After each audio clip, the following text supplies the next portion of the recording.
उत्तर प्रदेश के deputy CM Keshav Prasad Maurya और पूर्व सीएम अखिलेश यादव के बीच सियासी तकरार और विरोधाभास कोई नई बात नहीं है।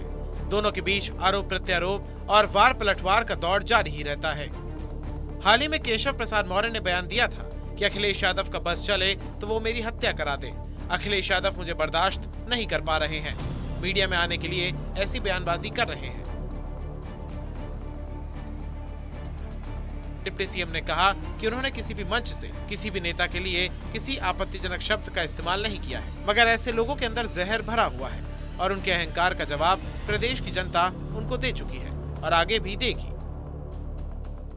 नहीं, निश्चित तौर से श्री अखिलेश यादव जी और कुछ और ऐसे लोग हैं जो केशव प्रसाद मौर्य जैसे किसी को जिनको बढ़ते हुए नहीं देखना चाहते हैं, वो किसी भी सीमा तक जा सकते हैं। जब उनकी मतलब जहर कितना भरा हुआ है, ऐसे शब्दों का प्रयोग करते हैं। मैं कभी भी अखिलेश यादव जी को श्री अखिलेश यादव जी के अलावा कुछ नहीं कहा हूं और किसी भी दल के किसी नेता के बारे में मैंने ऐसे शब्दों का प्रयोग नहीं किया है। लेकिन जब उनको कहीं पर भी प्रेस होती है, कोई मंच होता है, सदन होता है, तो वो गाली गलौज की मर्यादाएं जो होती हैं उसको भी पार करके आप शब्दों का प्रयोग करते हैं।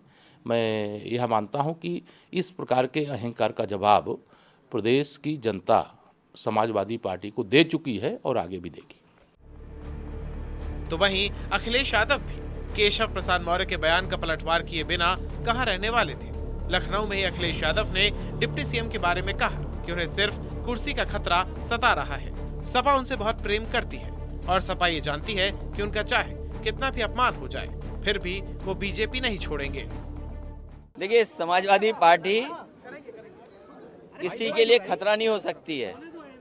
उन्हें परेशानी ये है कि जब से स्वामी प्रसाद मौर्य जी साथ हैं, जब से अवधेश प्रसाद जी एक्टिव हो गए हैं, या हमारी पार्टी बहुत मजबूती से जमीन पे काम करने लगी है, तो उनका जो कुर्सी का चक्कर है उसके लिए घबराने लगे हैं।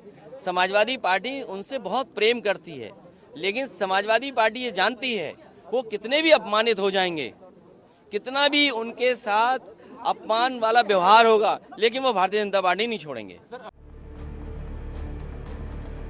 हालांकि अभी तक अखिलेश यादव केशव प्रसाद मौर्य के कद और पद को लेकर बीजेपी पर तंज कसा करते थे, मगर अब की बार उन्होंने एक नए तरीके से बीजेपी सरकार पर निशाना साधा है।